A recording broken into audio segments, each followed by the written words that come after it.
Good evening. Welcome to the Jacob Hornberger Show. I'm Jacob Hornberger, and it's nice to be back with you. Trust you're having a nice weekend. This is an exciting time for libertarians. I mean, imagine we actually have two libertarians running for president of the United States. It's absolutely incredible. We've got Ron Paul, who is current member of Congress, of course. And then we've got Gary Johnson, who is former governor of New Mexico. And both of them are running for the Republican nomination for president at the exact same time. Absolutely phenomenal development in terms of the libertarian movement. But yet you hardly ever know this by just looking at some of the mainstream articles that report on the presidential race. In fact, you almost get the feeling that these reporters that are reporting on the race sometimes are just living in an alternative universe. One in which you've got the status running, the standard status running for president, and then you've got another one where the libertarians are also running for president. One of the things that I find just so amusing and fascinating is that when you read an article about, or an op-ed editorial about the current Republican race for the nomination, and they'll go into analyzing, which candidates have dropped out, which candidates are not running, which candidates still might run, that some of these mainstream articles don't even mention Ron Paul and Gary Johnson as in the race.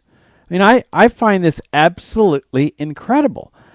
Because I'm talking about sometimes big newspapers that these articles are in, and I ask myself, can a reporter actually be that dumb? I mean, can he actually not be aware that a sitting congressman and a former governor of a state have announced for president of the United States? Could that reporter actually be oblivious to the fact that both these guys were in the first presidential debate in South Carolina? And it's just phenomenal. And then I have to remind myself as to what's going on. Statists, and of course most reporters are just like any other statist. I mean, the mainstream press is afflicted by statism. I mean, the editors, the owners, and of course they're going to hire the people that reflect their philosophy of statism. The statists are besieged with a real quandary. When they've got two libertarians running for president, upholding a philosophy and promoting a philosophy that these statists absolutely hate, then the status reporter is in a real dilemma, and so is his newspaper, his boss. Do they ignore the libertarian? Do they just act like he doesn't exist, like he's not in the race? Or do they attack him? And you see, they're at a point now that they don't really quite know what to do. You've got a split in the status movement. You've got half the statists that are saying, let's take the old approach. And you got the other ones that are saying, no, we can't afford to take a chance here. We've got to come out swinging. We've got to attack these libertarians. Now, by the old approach, I mean that the idea was the 70s and the 80s, 90s, that the statists would simply ignore the libertarians. Just, act like we didn't exist. The idea was that if they just ignored us, that no one would be taking us seriously, nobody would pay any attention, fringe element, that sort of thing. And of course, during that period of time, we libertarians continued working in the vineyards. I mean, just because the mainstream press was ignoring us, and they the same thing in the political parties. People in the Libertarian Party will tell you about the tremendous ballot access restrictions that you have to overcome to get on the ballot as a Libertarian Party candidate or any third-party candidate or independent candidate. The idea was, don't let people hear from the libertarians. That's the worst thing we would have is the statists talking. That people learning about libertarianism. So there was this sort of a consensus among statists. Don't pay attention to the libertarians, just leave them alone. But we kept working. I mean, I discovered libertarianism in the 70s and late 70s. And I took to it like a duck to water. I mean, it was just a gigantic breakthrough from all the lies and the deception that had been formed in my mind in public schooling, which of course happens to just about every student in public schooling. That's the whole purpose of public schooling, is to create that statist mindset. And it's the most successful part of public schooling is molding these kids and minds into a mindset of statism. And of course, if you resist it, that's what the Adderall's about. That's what the other drugs are about. Is that you resist this process of becoming a statist, they will drug you, and they will just keep doing whatever they can for those 12 years so that you graduate a full-fledged member of the statist community.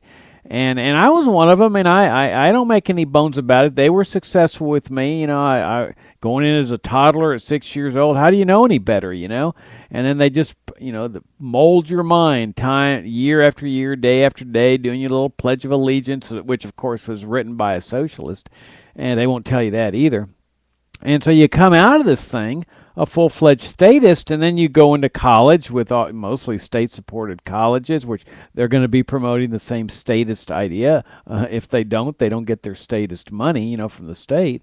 And so I was one of them, and but in the late 70s, I achieved this breakthrough.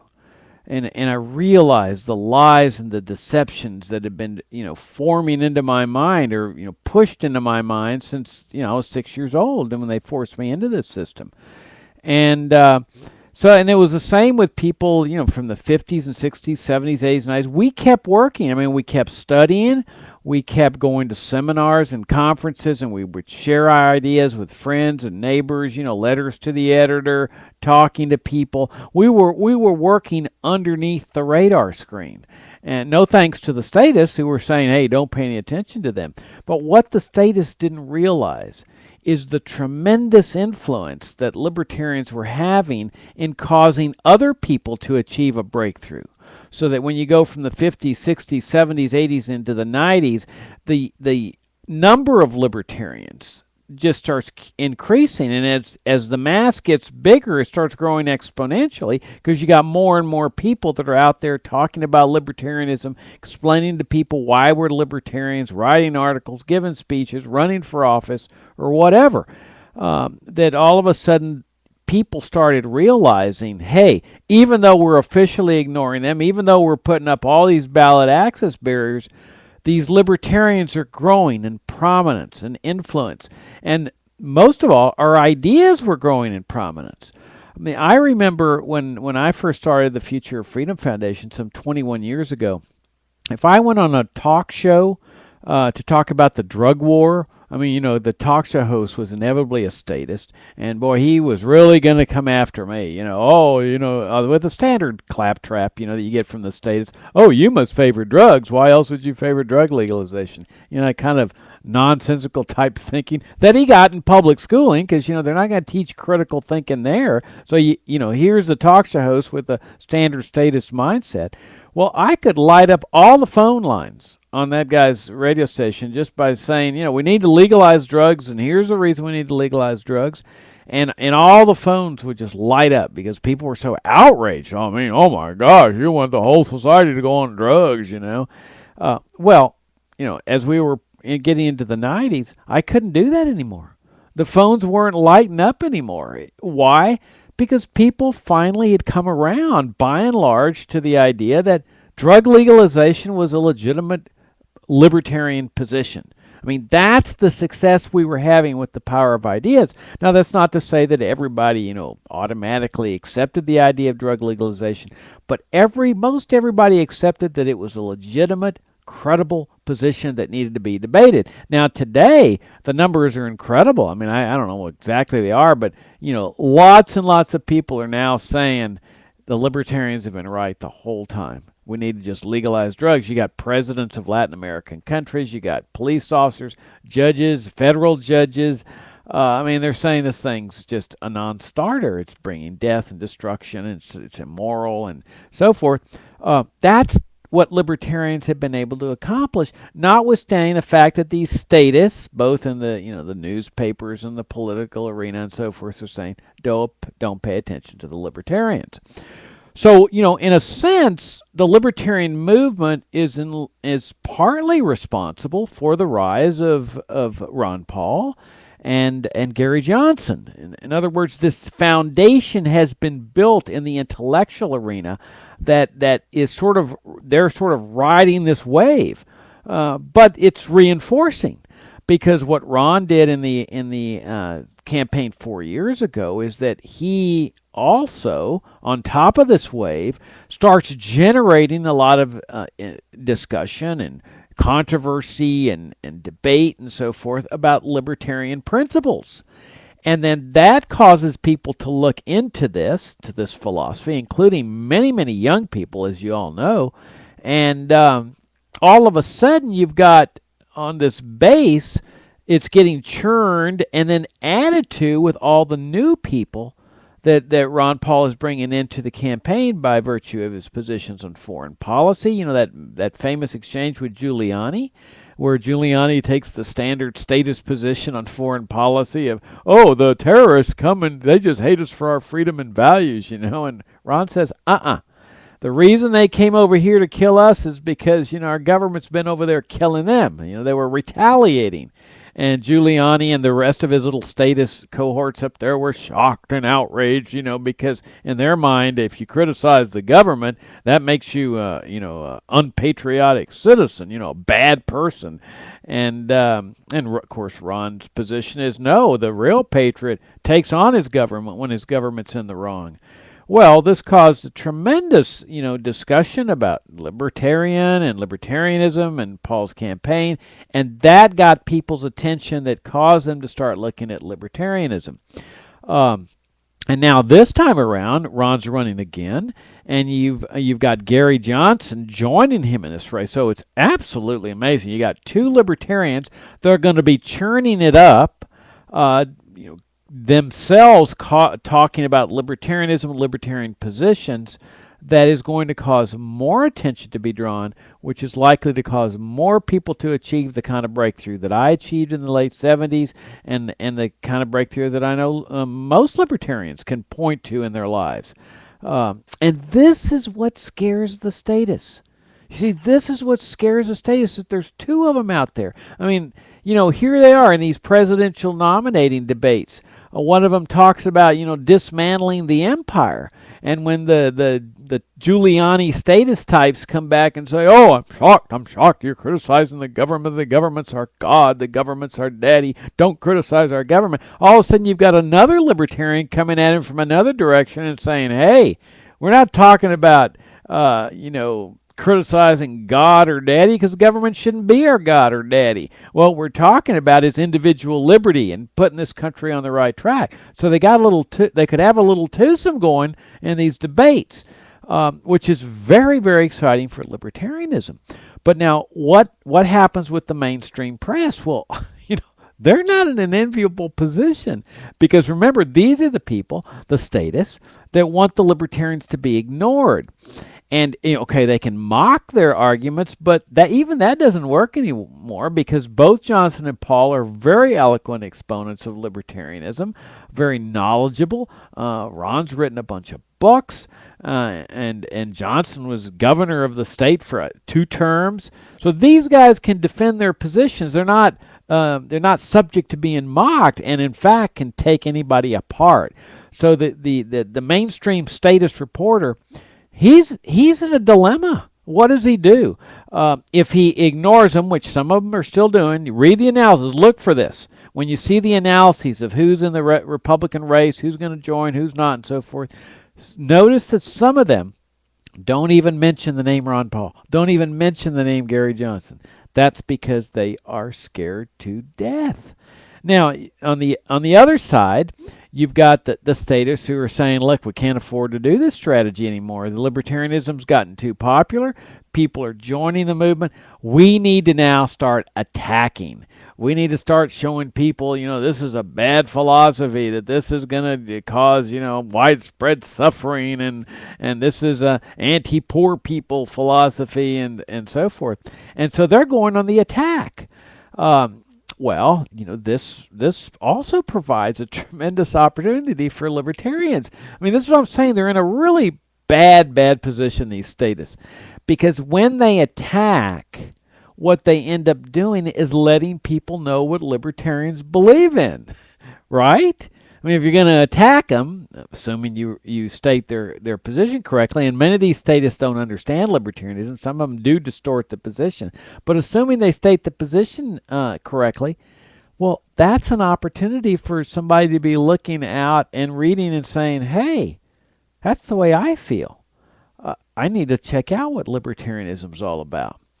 I mean, I saw this the other day. One of our supporters at the Future of Freedom Foundation sent me an article where a liberal, a leftist, he wrote an article just blasting libertarianism, like 10 reasons why, Ron Paul and Gary Johnson are, way off base. And I'm looking down the 10, and by and large, it's the 10 libertarian positions: drug legalization, no gun control.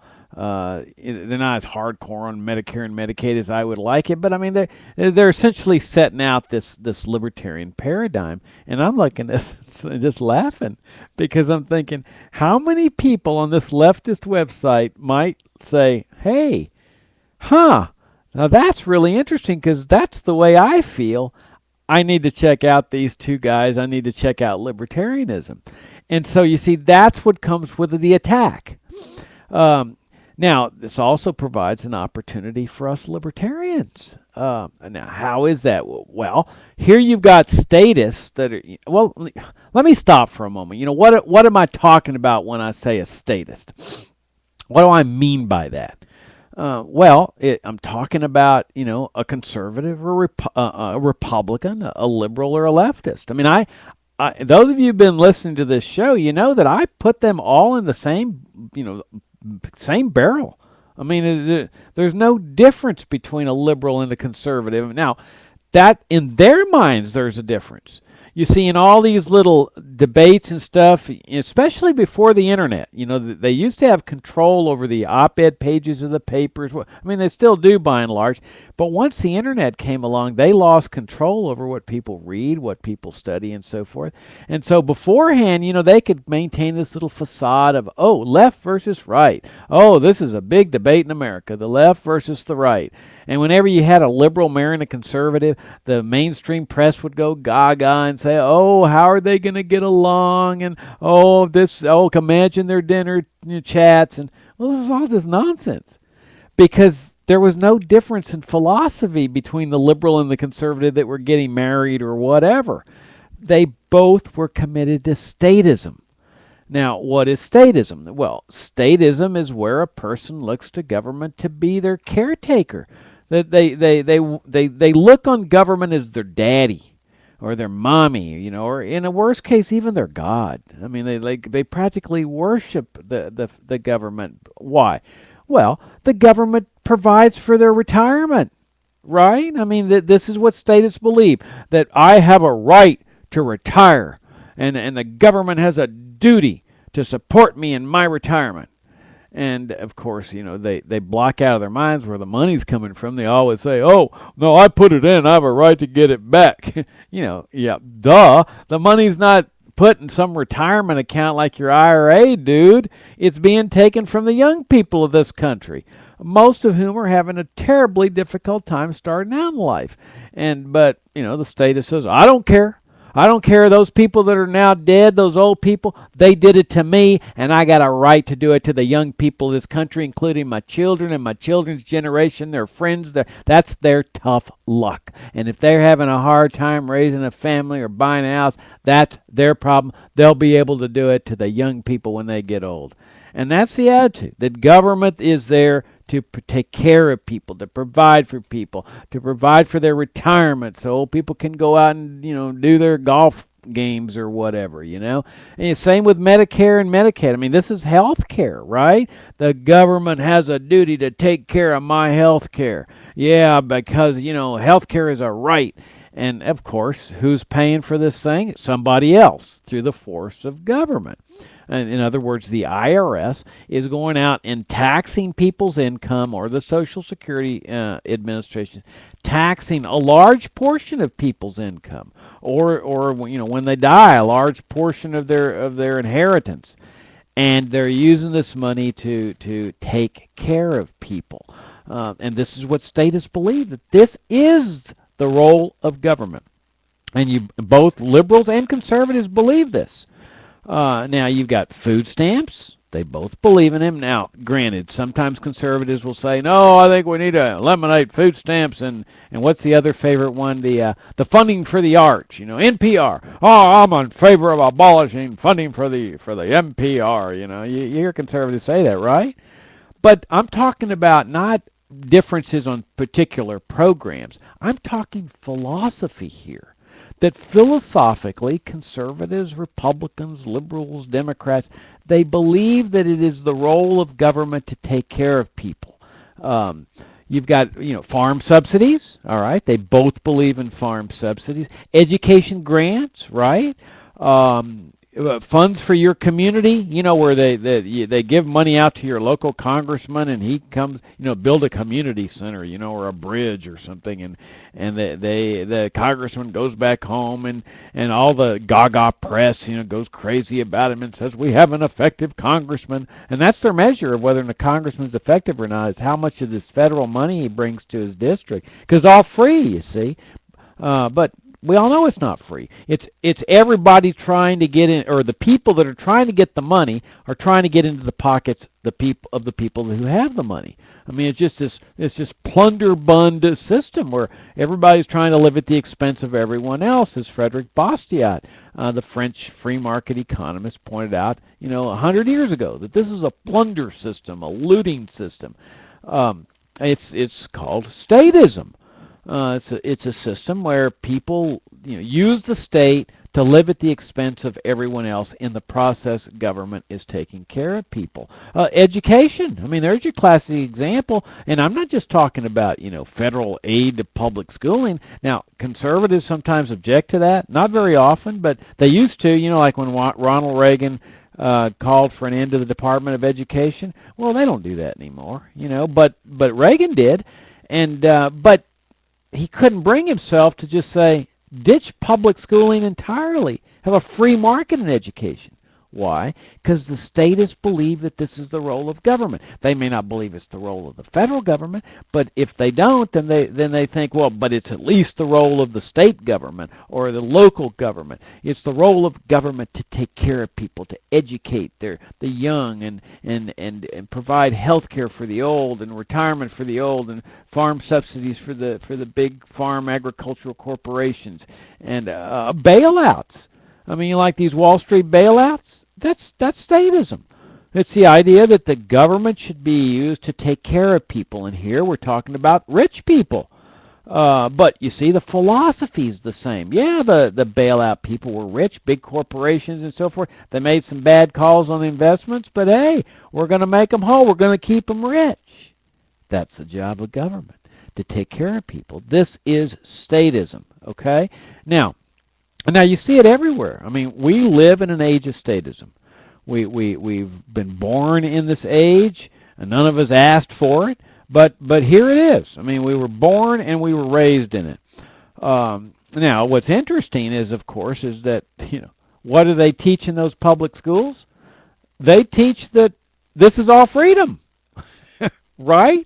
I mean, isn't this one of the main things that Americans believe about themselves? That they are free people? I mean, remember I've mentioned Goethe in the past, in past shows, that Goethe's famous line really encapsulates what's going on with the American people. Goethe says, none are more hopelessly enslaved than those who falsely believe they are free. I mean, Americans honestly believe they're free. Oh, well, I go on vacation. I go on vacation every summer. I got a weekend here, Jacob. I'm going to the beach for Memorial Day weekend.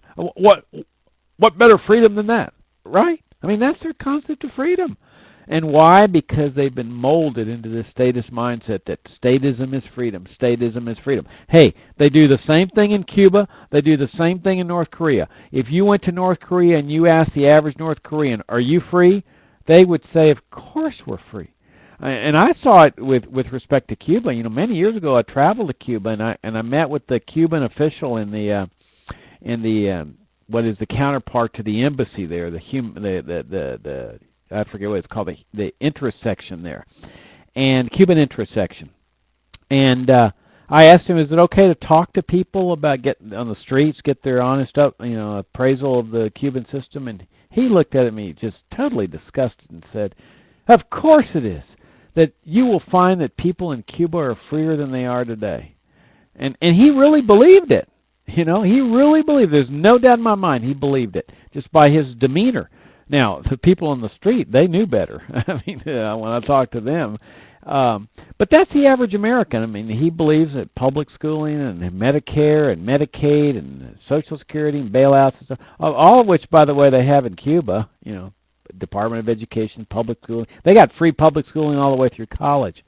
But the American believes this is all freedom.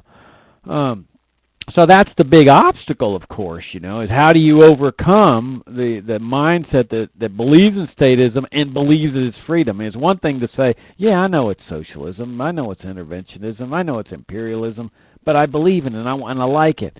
But it's another thing to say, this is not statism. This is freedom, Jacob. This is freedom and free enterprise, and I'm a member of the Chamber of Commerce, and I believe in America, and you know, thank God I'm an American because at least I know I'm free, and the troops are overseas defending my freedoms. You know, right? I mean, isn't that the standard statist mantra and so forth? Now, of course, talking about the troops, you know, we've also got statism as far as Americans go. You know, with the empire. I mean, you know, if you look at statism in Europe, it doesn't have that militarist feel to it, you know, Prussian type militarism to it. They all got the socialism, the bailouts. I mean, that's what's going on with Greece and Portugal. I mean, the system's cracking apart, which we libertarians have been saying for decades is going to happen. You're going to go broke with this junk, people. And of course, you know, that nobody listened to us, but you know, they're starting to listen now that bankruptcies are there on the horizon, and you got out of control debt and spending and inflation and debasement of the dollar, and all of a sudden people are listening to guys like Ron Paul and Gary Johnson and so forth, libertarians, and we're saying this is the Federal Reserve that's been doing this. This is statism in action. This is the root of your problem. And, of course, the statists diagnose it differently. They say, oh, no. This is all because of free enterprise. This is the part of the economy that still isn't under our control that has caused all our economic woes. Well, it's just nonsense, you know. But in any event, Americans have statism with respect to foreign policy, too. I mean, we've got this huge, you know, military empire, right? I mean, this is an empire that came into existence as World War II was winding down. Remember in World War II we had you know, this war against Germany where there was a partnership with the Soviet communists, and then as the wars and of course Japan too, but as the war is winding down, the European part of the war, there wasn't any question but that the military and the national security type people, you know, that were thriving off this system. I mean, the centralization of power, the bureaucratization, you know, all the stuff that war brings in terms of antithesis to liberty, the attracting these kind of people that thrive off the system here. They weren't about to let go of it. I mean, before in previous wars, usually you just dismantle the standing army, you send people back into the private sector, things start booming, and you reduce the size of government. That didn't happen, because those in the military-industrial complex, the new upcoming national security state said, we ain't going to let that happen. So they made sure that their ally, their friend, their partner, to whom they had delivered Eastern Europe, you know, on a platter, the Soviet Union, that became, as things were shifting, the new official enemy, so that they didn't skip a beat. They said, "Oh, we've got to have a containment policy. We have to surround the Soviet Union. We have to put nuclear weapons right nearby. We have to have all this crisis in Europe, and because the communists are coming to get us, And so you had this reinforcing type thing, where the U.S. is out there, threatening the Soviet Union. At least that's the way the Soviet Union perceived it. And then you've got the Soviet Union threatening to take over the world. So it was a perfect symbiotic relationship. So all of a sudden you've got all these bases. Today they've expanded to, they say it's up to 1,000 now. The official number is around 700, but then you got all the secret bases and stuff. So they say it's up to like 1,000 bases, and they claim that it's not an empire. But the Roman Empire never got this big, and so they've got these bases like in Bahrain and so forth, and all over the world. And they got troops everywhere. They got occupying 2 countries, invading how many? 2 plus shooting countries like Pakistan and Yemen, and they're killing people there. They got troops fighting the drug war all over Latin America. It's a crazy system, but this is foreign policy statism. It's the notion that the federal government needs to take care of people overseas. Isn't that what the Libyan intervention's all about? Didn't Mr. Obama, status par excellence, say we need to attack the Libyan government? We need to get involved in the civil war to protect civilians? Now, of course, as I've pointed out, when you say, well, can any of those civilians come over here and immigrate to the United States, Mr. Statist Obama? And Obama says, oh, no, no, no. We love them, but we don't love them that much. And, of course, that gets into the whole hypocrisy of immigration controls that liberals love. They love to talk about the poor, needy, and disadvantaged, but when you say, well, why do you keep treating the poor, needy, and disadvantaged so badly? Why do you have this wall on the southern border? Why do you want to attack employers that give people a job who are poor, needy, and disadvantaged? Why are you attacking them? If you're concerned about them going on welfare, why don't you wait outside the welfare offices and take their names as they're coming in? Why? Because they're not over there at the welfare offices. They're getting jobs, and that's what you're attacking, and that's your hypocrisy. Same thing on this Libya thing. Oh, we love the Libyans. We were concerned about the civilians, but oh no, we could never open up and have immigrants from Libya coming here. Oh my gosh, terrorists, So you got all the bombs dropping there, but notice the statism. Taking care of people. See, the mindset's no different from the Social Security, the Medicare, the Medicaid. Here we're just taking care of foreigners. Oh, and by the way, it's not just foreign private people. We also take care of foreign dictators. Yeah, I bet that shocks you, right? Yes, you've got welfare for dictators. Hosni Mubarak, the dictator in Egypt, who, by the way, looks like he might be charged with murder. It's got to be making some of the torture crowd over here a little bit nervous when they see that these countries are starting to bring people to justice that did some pretty bad things under the guise of emergency and the terrorism and the drug laws and so forth. But anyway, Mubarak was a brutal dictator. This is why people were risking their lives to oust him from office. Our government provided him with billions and billions of dollars of assistance, in large part to maintain his grip on power, to oppress his people, to torture his people. Don't forget that he was our government's torture partner. That when our government needed somebody tortured and didn't want to go through the publicity of people finding out that they believe in torture, they would just render him to the Egyptians and wink wink, and that they would say torture him on our behalf, but deny it officially. And those torture facilities, the torturers, surely the CIA went and inspected them. Hey, billions of dollars every year we're funding this guy. And he wasn't the only one. There were others throughout the Middle East. Bahrain, the dictator there, Jordan, Saudi Arabia. The United States loves dictatorships as long as the dictators are beholden to the empire. Now, they don't like the dictators that are independent. They don't like Gaddafi. Gaddafi wasn't beholden to the empire. Chavez in Venezuela, Cuba Castro in Cuba. They don't like these dictators because they're not beholden to the empire. They're not going to take care of them. They're not going to send them money like they do the dictators that are beholden to them. So this is statism in action on the foreign arena. This is what I mean by statism. This is the people that are going to be attacking libertarians, Ron Paul, Gary Johnson, in the upcoming race. And notice that the attacks are going to come from both the left and the right. I mean, this is what's going to be pretty exciting about this thing. You're going to have conservatives, and you already do. You have conservatives attacking libertarians on the drug war. Okay, well, now, and then you've got the leftists attacking us on the welfare state or whatever.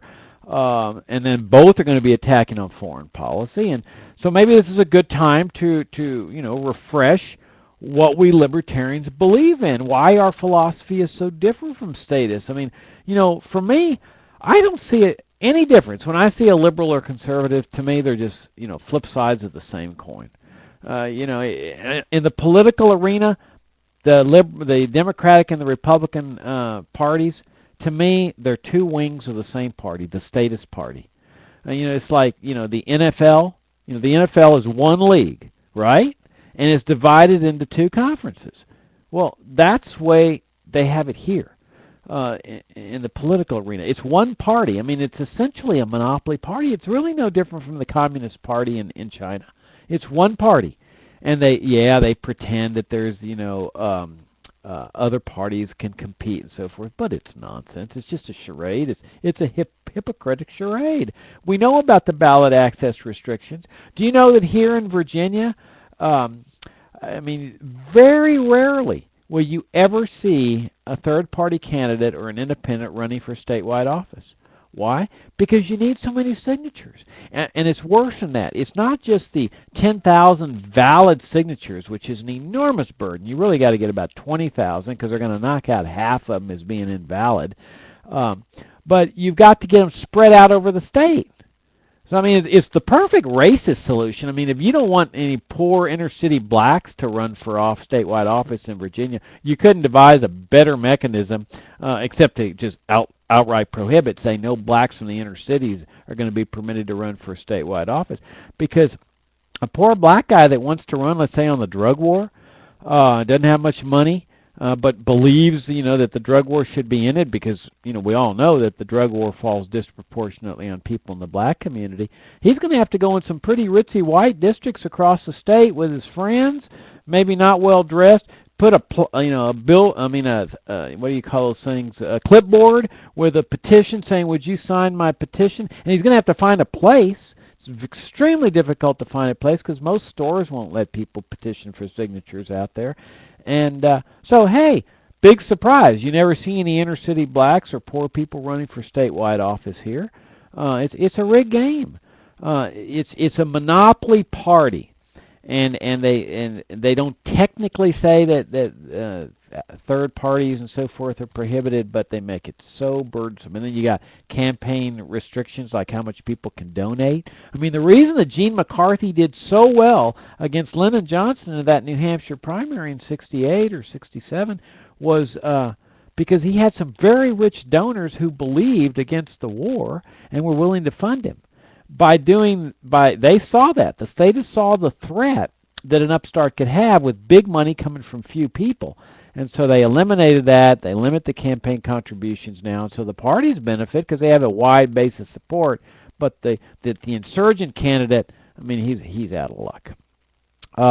But anyway, so what do we libertarians believe in? Well, we don't believe government's role is to take care of us, right? We believe that people should be taking care of themselves. That's what individual freedom is all about. It's the right to live your life the way you want. You may make some bad decisions. You may make some bad investments. But by golly, you bear responsibility for yourself. And if you got a family, then if the family there is working together to manage life. But you can't go out. You can ask people for help. Some of the very poor may need some charity.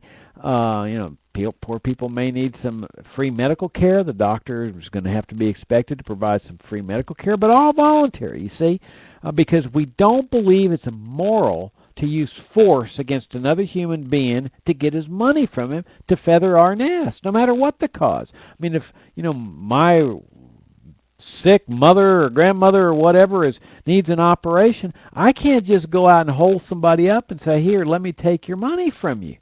And that's not moral, it's stealing. You can ask people to help out, but you can't just steal it. And so we apply that same principle to government. That just because you get a majority of people to vote to take money from somebody else doesn't make it moral, doesn't make it right. It continues to be morally wrong, even if it's a majority of people doing it. I mean, we all know that we go through periods in history where the majority of people were in the wrong. They were doing bad things. And that's why we oppose the whole welfare state, the whole concept that government should be taking care of people. Not to mention the fact of how destructive it is. I mean, it makes people dependent on government, this mindset of dependency. I mean, how many times have I heard, oh, if I didn't have Social Security, Jacob, I couldn't make it. That's just nonsense, man. Buck up. You got to believe in yourself. Same with Medicare and Medicaid. Oh, gosh, Jacob, there'd be people dying in the streets from illness and so forth because everybody would just be out of medical care. And are you kidding me? This is what this narcotic has done. I mean, it's really ironic that these statists want to fight a drug war and then put everybody on this narcotic of welfare. I mean, it's just... It destroys the fiber, the sense of can-do, the sense of, yeah, I can make this on my own. Yeah, I may need some help, but I can do this. And that's what distinguishes us libertarians. Not only do we believe in moral principles of it's wrong to take what doesn't belong to you, it's wrong to steal, that individual freedom is right, you got a right to make choices, but we also believe in people. I mean, I can't guarantee you that people will help out others, but, if you count up the number of statists that say, well, Jacob, I would help if I were free to keep everything I earned, because, libertarians don't believe in income taxation either. You ought to be free to keep everything you earn. And statists say, well, I would help, Jacob, because I'm a good person, but no one else would. Well, if you count up all those people that say I would, but no one else would, you're talking about, probably a couple 100 million right there.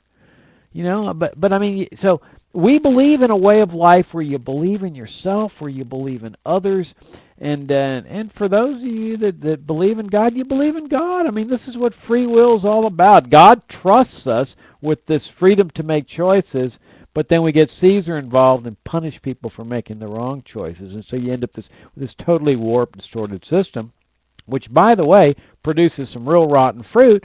In terms of the bankruptcy, the debasement of the dollar, the never-ending control on people, and so forth. And then on foreign policy, I mean, we're totally anti-imperialist, anti-militarist. That we don't buy this notion. The Department of Defense. I mean, you know how the statist believes he's free when the government's providing for him and so forth. The welfare state is freedom. You know how the statists believe that, as I said earlier. Well, that's what they've done with the Department of Defense. You see, it used to be called the Department of War. But when they changed it to Department of Defense, in their minds, whatever the military does anywhere in the world is now defense.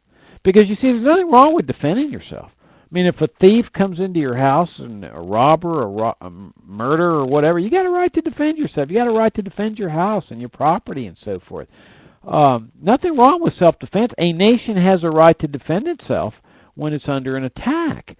But what the statists did is I said, well, all we need to change is the name of the Department of War to the Department of Defense, and that will mean that whatever the troops do from here on out will be for defense, because you see, it's the Department of Defense. Well, this is ludicrous. This is absolutely ludicrous. So they're attacking countries, they're invading countries, they're sanctioning countries, they're assassinating people, and they're saying it's all the Department of Defense. This is idiocy. I mean, if you want to know what true defense is, okay, the U.S. invasion of Iraq. That's true defense. That's a defensive war. Now, you may be saying, Jacob, what are you talking about? I mean, this was a clear-cut war of aggression. I mean, this WMD nonsense and spreading democracy nonsense, and I don't know how many rationales did they come up with for invading Iraq, 50 or 60 or something. I mean, you may say, Jacob, there's not a clear case of a war of aggression. Oh, well, you didn't let me finish, you see. I'm talking about from the standpoint of the Iraqi people. From their standpoint, that was a purely defensive war. They were defending their country from an illegal invasion, a war of aggression.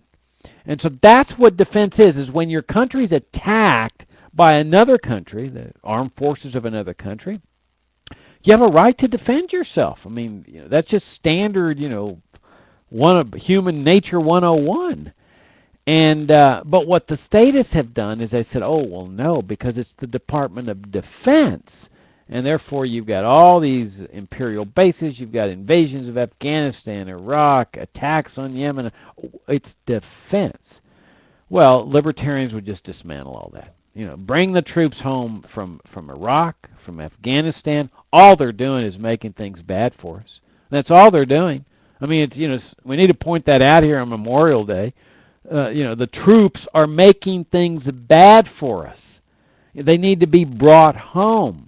They're not defending our freedoms. They're not defending our rights. They're over there killing people that are then getting angry. The survivors are getting angry, and then they come over here and retaliate, and then they use that as the excuse to take away our freedoms here with the fondling at the airports, the Patriot Act. I mean, isn't all this stuff justified because of the constant threat of terrorism? Well, where does the terrorism come from, if not from the anger and the rage that's been going on about what the troops are doing to people over there? And that's, again, that's statism. Libertarians say bring them all home. Discharge them into the private sector. If terrorists follow us because they're angry, because their daughter's been killed, so be it. We'll deal with it here. But at least then, our government's not killing a bunch of extra people that then adds to this exponential increase in the terrorists. I mean, as I've said, this is the greatest terrorist-producing machine in history, these occupations of Iraq and Afghanistan. They just continued the same stuff that was going on before 9/11. I mean, they gave them the excuse to continue doing it. They had the sanctions against Iraq. That was when they were trying to get rid of Saddam. 9/11 comes. Oh, well, WMDs, mushroom clouds. This was their opportunity to do what the sanctions had not accomplished. They'd killed hundreds of thousands of Iraqi children without success. I mean, they hadn't gotten rid of Saddam. The kids were dead. People were getting tired of the sanctions. 9/11, WMDs, spreading democracy. They go in there, invade, and they get rid of Saddam. And, of course, they got up with this huge, horrible mess. I mean, that's a dictatorship. They're over there killing people. And, I mean, in Afghanistan, you got this crooked, corrupt guy that hasn't even been elected. They say he's been elected, but, hey, when you're stuffing the ballot box, that's not an election. You're just a self-anointed dictator there, unelected, because a fraudulent election is no election. We'd say, get out of there. Bring all the troops home. Dismantle the empire. Dismantle all these military bases, starting with Guantanamo, but Bahrain, and just get rid of them. Give them back to the respective countries. Discharge the military into the private sector. They will remain well trained. You don't need to lose sleep, because there's not a nation on earth that has the military capability of attacking and invading the United States. We ought to be taking advantage of that. What do we need a big standing army for? A big military-industrial complex is just sucking out the lifeblood of this society, economically speaking. I mean, why did the Roman Empire fall? It was because finally the Roman people were so exhausted from the taxation, the regulations, the infringements on their freedoms. I mean, the thing just caved from within. They almost welcomed the barbarians because things had gotten so bad. We libertarians say dismantle the empire. Just the military-industrial complex, the income tax, and then all of a sudden people are keeping everything they earn. Use this society to make it a model of freedom for the world. Now, does this mean that bad things won't happen around the world? Of course not. There's going to be dictators. There always are going to be dictators. There's going to be tyranny. There's going to be oppression. There's going to be famines. There's going to be civil wars. But what we can do in this country is what the Founding Fathers intended for America to be, a model for what a free society should be for the rest of the world, for the rest of the world to emulate, and also a refuge for people that are suffering tyranny and oppression and famine and so forth to come. And of course that gets into the open borders philosophy of libertarians. I mean, it's a beautiful system. It's a system where people are free to keep everything they earn, that relies on voluntary interactions between people in the marketplace. People are free to accumulate unlimited amounts of wealth and then decide what to do with it. And so you have people that are investing their money, donating it to churches and people that need help. You got doctors that are getting very wealthy because there's no more income tax, that are providing free health care to people that can't afford it. I mean, this of course gets back to the belief in ourselves and belief in freedom and belief in others. But this essentially is the libertarian philosophy. It says you got a right to live your life any way you choose, so long as your conduct is peaceful.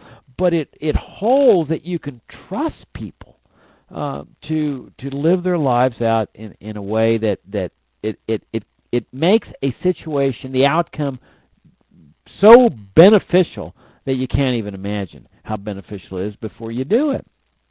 Now, on the drug war, here's another big example of where they're going to be attacking Ron Paul and Gary Johnson big time, both from the left and the right. Now, not so much from the left, because there are some leftists that call for drug legalization. But, I mean, they're certainly not in Congress. I mean, I don't think I've heard any Democratic congressman call for drug legalization.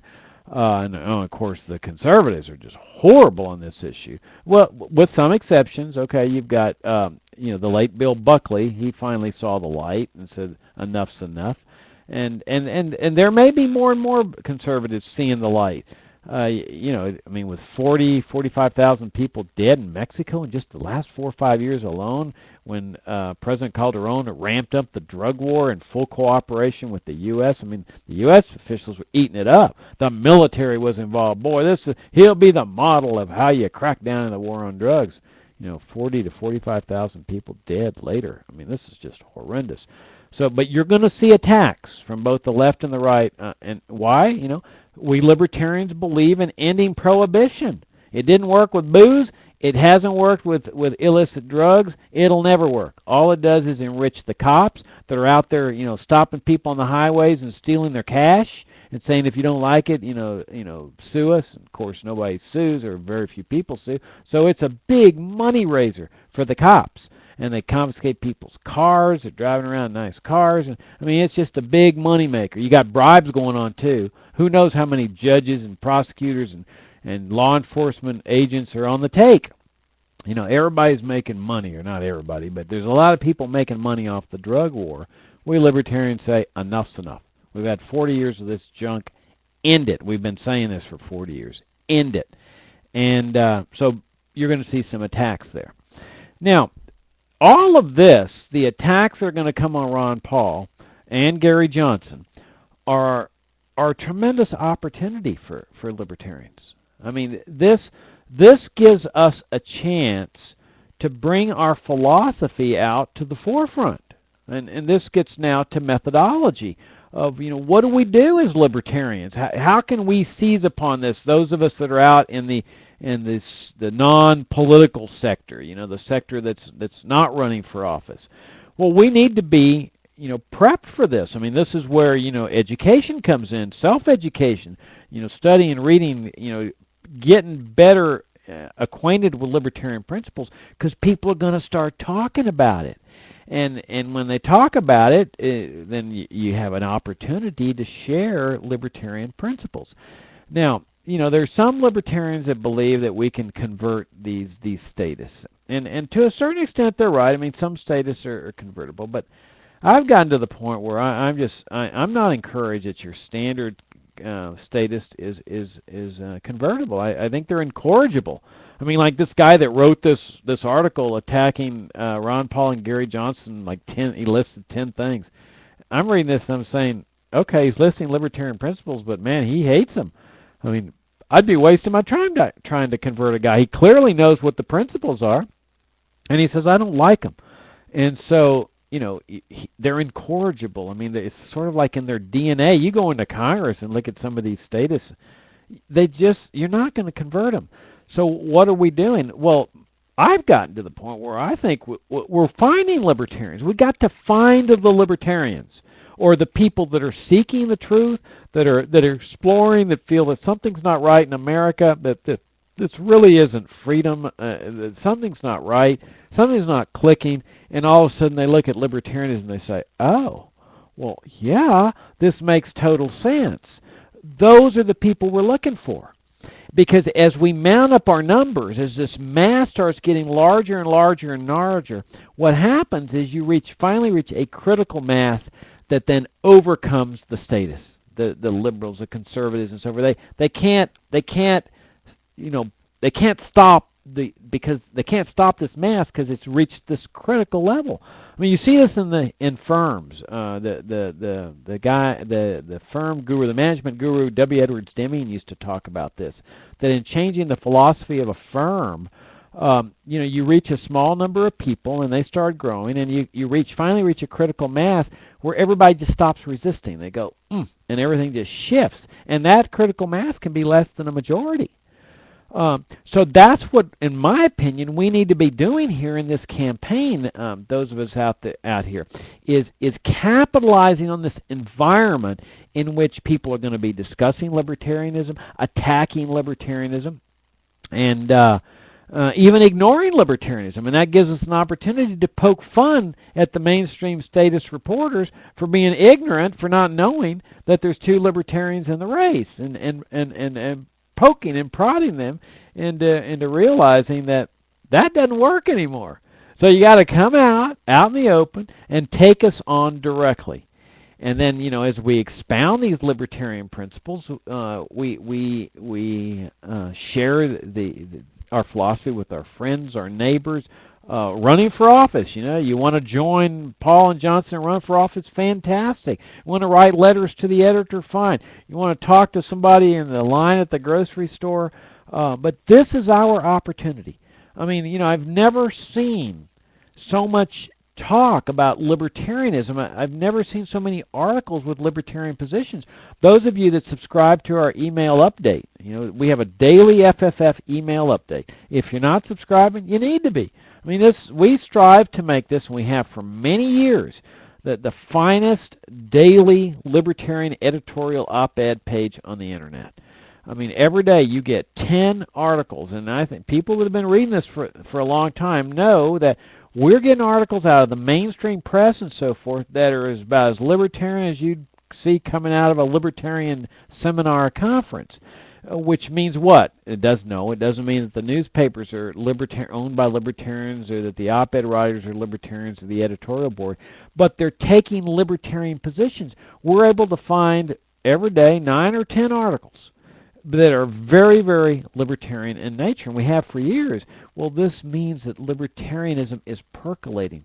It's percolating under the surface, and if it ever bursts to the surface, I think you're going to see some very rapid shifting taking place. I mean, like a la the Berlin Wall, who predicted that? And when it fell very quickly. I think there's a good chance that that's what's going to happen with libertarianism, and we're getting a sense of it now with Ron Paul and Gary Johnson. I mean, two libertarians have managed that running at the same time, and we got to be prepared for this in terms of helping to find people, capitalizing on this. If you want to engage in argumentation and debate, fine, but I would say, don't do it under the pretense that you're going to convert the guy you're arguing with. I mean, it's fun sometimes, to kind of show the fallacies of statism, but the main thing is let people understand what you're saying in terms of libertarianism. Other people, audience members and so forth, like on the internet, you want to debate, hey, add some other people to the recipient list, let them read the arguments and so forth. This is a tremendous opportunity here for us. Whether, whoever wins in this race, however it comes out, we cannot lose as libertarians, because we're going to have more and more discussion about libertarianism. And these are exciting times for us. I mean, I in all the years I've been in the libertarian movement, since I discovered libertarianism, in the late 70s, this is the most exciting period. because of this libertarian excitement. You see it in the young people. You see people talking about things like abolishing the Fed and going crazy about it. And, I mean, these are ideas that libertarians have been talking about for decades. So this is our opportunity. This is what Ron Paul and Gary Johnson are doing for us libertarians. Regardless of who you vote for, and I'm not telling you who to vote for or whatever, I'm here to tell you that they have presented us an opportunity to spread our philosophy. And we've got to seize that opportunity because who knows what lies around the corner. Around the corner might be finally that critical mass in which libertarianism just overcomes the resistance to the status, and we restore a free society to our land, a limited government republic to our land. I mean, that's our quest. That's what we've been fighting for decades, and who knows, we might be a lot closer than we think. That's the show. Thank you so much for listening in, and you guys have a very nice rest of the weekend. See you next week. Bye-bye.